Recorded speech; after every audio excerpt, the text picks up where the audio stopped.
പ്രവാസ ലോകത്തു നിന്നുള്ള വാർത്തകൾ.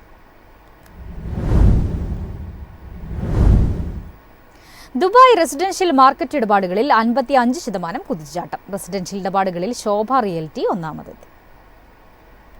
ദുബായിലെ റെസിഡൻഷ്യൽ റിയൽ എസ്റ്റേറ്റ് വിപണി കഴിഞ്ഞ വർഷം ഒക്ടോബർ-ഡിസംബർ കാലയളവിൽ ഇടപാടുകളിൽ 55% വാർഷിക കുതിപ്പും രജിസ്റ്റർ ചെയ്ത ഭവന വിൽപ്പന മൂല്യത്തിൽ 44% ഉയർച്ചയും രേഖപ്പെടുത്തി. സ്ക്വയർ യാർഡ്സിൽ നിന്നുള്ള കണക്കുകൾ പ്രകാരം 2023 ഇതേ കാലയളവിൽ 21,405 നിന്ന് 33,110 റെസിഡൻഷ്യൽ ഇടപാടുകൾ ദുബായ് നഗരം രേഖപ്പെടുത്തി.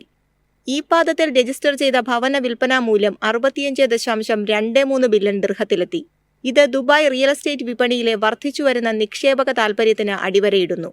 ശരാശരി രജിസ്റ്റർ ചെയ്ത ഭവന വിൽപ്പന മൂല്യം 1.97 മില്യൺ ദിർഹമാണ്. ഇത് മുൻവർഷത്തെ അപേക്ഷിച്ച് 7% കുറവാണ്. ഇടപാട് വോളിയം ഉയർന്ന നിലയിൽ തുടരുമ്പോൾ വിപണിയിൽ കൂടുതൽ താങ്ങാനാവുന്ന റെസിഡൻഷ്യൽ പ്രോപ്പർട്ടികൾക്കുള്ള പ്രവണതയുണ്ടെന്ന് ഇത് സൂചിപ്പിക്കുന്നു. 2024 ഡിസംബർ പാദത്തിൽ 1960 രജിസ്റ്റർ ചെയ്ത റെസിഡൻഷ്യൽ ഇടപാടുകളുണ്ടായി. ശോഭ റിയൽറ്റീസ് വിപണിയിൽ ഒന്നാമതെത്തി. അസീസി ഡെവലപ്മെന്റുകൾ 1158 ഇടപാടുകൾ നടത്തി. ഇതിൽ അസീസി വെനീസ് മികച്ച പ്രകടനം കാഴ്ചവെച്ചു. 1050 ഇടപാടുകളുമായി ഡെമാക് പ്രോപ്പർട്ടീസ് മൂന്നാം സ്ഥാനത്താണ്. രജിസ്റ്റർ ചെയ്ത ഭവന വിൽപ്പന മൂല്യത്തിന്റെ കാര്യത്തിൽ 4,297 ദശലക്ഷം ദിർഹവുമായി ശോഭ റിയൽറ്റി വീണ്ടും പട്ടികയിൽ ഒന്നാമതെത്തി. 1965 മില്യൺ ദിർഹം രേഖപ്പെടുത്തി എംആർ പ്രോപ്പർട്ടീസ് രണ്ടാം സ്ഥാനത്താണ്. News desk MyFin TV. Elon മസ്കിന്റെ കാനഡ പൗരത്വം റദ്ദാക്കണമെന്നാവശ്യപ്പെട്ടുകൊണ്ടുള്ള ഹർജിയിൽ ഒപ്പുവെച്ചത് 1.5 ലക്ഷത്തിലധികം പേർ. ഡൊണാൾഡ് ട്രംപുമായുള്ള മസ്കിന്റെ സഹകരണമാണ് കാനഡക്കാരെ പ്രകോപിപ്പിച്ചത്. മസ്കിന്റെ ഇരട്ട പൗരത്വവും പാസ്പോർട്ടും റദ്ദാക്കാൻ പ്രധാനമന്ത്രി ജസ്റ്റിൻ ട്രൂഡോയെ പ്രേരിപ്പിക്കുന്ന ഹർജിയെ പിന്തുണയ്ക്കുന്ന കാനഡക്കാരുടെ എണ്ണം വർദ്ധിക്കുന്നു. New Democratic Party MP Charlie ആംഗസിന്റെ നേതൃത്വത്തിൽ ബ്രിട്ടീഷ് കൊളംബിയ എഴുത്തുകാരിയായ ക്വാലിയ റീഡാണ് കാനഡ ഹൗസ് ഓഫ് കോമൺസിന് ഹർജി സമർപ്പിച്ചത്. ട്രംപിന്റെ ഉപദേശകനായി നിന്നുകൊണ്ട് കാനഡയുടെ ദേശീയ താൽപര്യങ്ങൾക്ക് വിരുദ്ധമായി മസ്ക് പ്രവർത്തിക്കുന്നുവെന്നാണ് ഹർജിയിലുള്ളത്. കാനഡയുടെ പരമാധികാരത്തെ തകർക്കാൻ മസ്കിന്റെ പൗരത്വം പിൻവലിക്കണമെന്നാണ് ഹർജിയിൽ ആവശ്യപ്പെടുന്നത്. ദക്ഷിണാഫ്രിക്കയിൽ ജനിച്ച മസ്ക് കനേഡിയൻ പ്രവിശ്യയായ സസ്കാചെവാനിൽ ജനിച്ച അമ്മയിലൂടെ കാനഡക്കാരനായി. മസ്കിന്റെ പൗരത്വം റദ്ദാക്കുന്നത് സർക്കാർ പരിഗണിക്കുമോ എന്നതിൽ വ്യക്തതയില്ല. News desk MyFin TV. ദുബായിൽ ഡ്രൈവർമാർക്ക് ഇനി എളുപ്പത്തിൽ ഫീസുകൾ അടയ്ക്കാം. പബ്ലിക് ഓപ്പറേറ്ററായ പാർക്കിംഗ് സ്വന്തം ആപ്പ് പുറത്തിറക്കി. പുതിയ ആപ്പിലൂടെ ഡ്രൈവർമാർക്ക് പൊതു പാർക്കിംഗ് ഇടങ്ങൾ ഉപയോഗിച്ച ശേഷം എളുപ്പത്തിൽ ഫീസുകൾ അടയ്ക്കാൻ കഴിയും. കൂടാതെ പാർക്കിംഗ് പിഴകൾ അടയ്ക്കാനും റീഫണ്ടുകൾ ആവശ്യപ്പെടാനും മുൻകൂറായി പാർക്കിംഗ് സ്ഥലങ്ങൾ ബുക്ക് ചെയ്യാനും സാധിക്കും.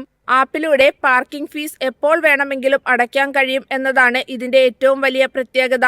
പൊതുയിടങ്ങളിലെ പാർക്കിംഗ് സംവിധാനം കൂടുതൽ ലളിതമാക്കുന്നതിന്റെ ഭാഗമായാണ് പുതിയ ആപ്പ് അവതരിപ്പിച്ചിരിക്കുന്നതെന്ന് അധികൃതർ അറിയിച്ചു. പാർക്കിംഗ് പെർമിറ്റുകൾ ആപ്ലിക്കേഷനിൽ തന്നെ സൂക്ഷിക്കാൻ കഴിയുന്നതോടെ പാർക്കിംഗ് സംബന്ധമായ എല്ലാ വിവരങ്ങളും എളുപ്പത്തിൽ ലഭ്യമാകും. ഉപഭോക്താക്കൾക്ക് 3 രീതിയിലൂടെ പാർക്കിംഗ് ആപ്പിൽ രജിസ്റ്റർ ചെയ്യാം. പാർക്കിംഗ് രജിസ്ട്രേഷൻ ഫോം ഉപയോഗിച്ചോ RTA അക്കൗണ്ടിലൂടെയോ അല്ലെങ്കിൽ UAE പാസ് വഴിയോ അക്കൗണ്ട് എടുക്കാവുന്നതാണ്. ടോപ്പപ്പുകൾക്കുള്ള വാലറ്റ് മാനേജ്മെന്റ്, വാഹന മാനേജ്മെന്റ്, സീസണൽ സബ്സ്ക്രിപ്ഷൻ സേവനങ്ങൾ എന്നിവയും ആപ്പിൽ ഒരുക്കിയിട്ടുണ്ട്. News desk MyFin TV. Ramadan മാസത്തിൽ UAE പൊതുമേഖലാ ജീവനക്കാരുടെ ഔദ്യോഗിക ജോലി സമയം പുനഃക്രമീകരിച്ചു. രാവിലെ 9 മുതൽ ഉച്ചയ്ക്ക് 2:30 വരെ ആയിരിക്കും ജോലി സമയമെന്ന് അധികൃതർ അറിയിച്ചു. തിങ്കൾ മുതൽ വ്യാഴം വരെയുള്ള ദിവസങ്ങളിൽ രാവിലെ 9 മുതൽ ഉച്ചയ്ക്ക് 2:30 വരെയും വെള്ളിയാഴ്ചകളിൽ രാവിലെ 9 മുതൽ ഉച്ചയ്ക്ക് 12 വരെയുമായിരിക്കും ജോലി സമയമെന്ന് അധികൃതർ അറിയിച്ചു. ഇതുപ്രകാരം തിങ്കൾ മുതൽ വ്യാഴം വരെ ജീവനക്കാർ സാധാരണ മാസങ്ങളിലേതിനേക്കാൾ 3.5 മണിക്കൂർ കുറവും വെള്ളിയാഴ്ച 1.5 മണിക്കൂർ കുറവും സമയം മാത്രമേ ജോലി ചെയ്യേണ്ടതുള്ളൂ. അതേസമയം വ്യത്യസ്ത ജോലി സമയം ആവശ്യമുള്ള ജീവനക്കാർക്ക് ആവശ്യമായ മാറ്റങ്ങൾ അനുവദിക്കാമെന്നും Federal Authority for Government Human Resources പ്രഖ്യാപിച്ചു. കൂടാതെ മന്ത്രാലയങ്ങൾക്കും ഫെഡറൽ ഗവൺമെന്റ് ജീവനക്കാർക്കും റമദാനിൽ അവരുടെ അംഗീകൃത ഫ്ലെക്സിബിൾ ജോലി ക്രമീകരണങ്ങൾ തുടരാം. പക്ഷേ അവർ ദൈനംദിന ജോലി സമയ പരിധി പാലിക്കണമെന്നു മാത്രം. Dubai Islamic affairs and charitable activities department പ്രസിദ്ധീകരിച്ച ഹിജ്രി കലണ്ടർ പ്രകാരം 2025 മാർച്ച് 1 ശനിയാഴ്ച റമദാൻ ആരംഭിക്കാൻ സാധ്യതയുണ്ട്. റമദാൻ ഒഴികെയുള്ള മാസങ്ങളിൽ ജീവനക്കാർ ഒരു ദിവസം 8 മണിക്കൂർ ജോലി ചെയ്യണമെന്നാണ് നിയമം. News desk MyFin TV. കുവൈറ്റിൽ റോഡ് സുരക്ഷയും പരിസ്ഥിതി മാനദണ്ഡങ്ങളും ലംഘിക്കുന്ന വാഹനങ്ങൾക്ക് കനത്ത പിഴ ചുമത്തും. ഈ വർഷം ഏപ്രിൽ 22 മുതൽ പുതിയ പിഴകൾ നിലവിൽ വരും. അമിത ശബ്ദമോ കട്ടിയുള്ള പുകയോ ദുർഗന്ധമോ പുറപ്പെടുവിക്കുന്ന വാഹനങ്ങൾക്കെതിരെ കർശന നടപടി സ്വീകരിക്കും. ബാലൻസ്, ടയറുകൾ എന്നിവയെ ബാധിക്കുന്ന സുരക്ഷിതമല്ലെന്ന് കരുതുന്ന വാഹനങ്ങൾക്കും പിഴ ചുമത്തും. ഇത്തരം വാഹനങ്ങളുടെ ഉടമകൾ 75 ദിനാർ പിഴ അടയ്ക്കേണ്ടി വരും.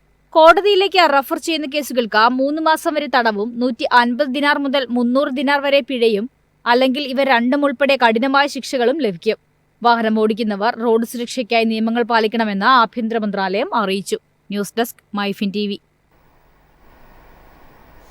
സൈബർ കുറ്റകൃത്യങ്ങൾ വർദ്ധിക്കുന്നതായി ഷാർജ പോലീസ്. പൊതുജനങ്ങൾ ജാഗ്രത പാലിക്കണമെന്ന് കർശന നിർദ്ദേശം. ഷാർജയിൽ വ്യക്തികളെ ലക്ഷ്യം വെച്ച വഞ്ചനാപരമായ വെബ്സൈറ്റുകളുടെയും തട്ടിപ്പുകളുടെയും വ്യാപനമുണ്ടായിട്ടുണ്ടെന്ന് പോലീസ് മുന്നറിയിപ്പ് നൽകി. ഒട്ടേറെ പേർ ഇതിനകം തട്ടിപ്പുകൾക്ക് ഇരയായിട്ടുണ്ട്.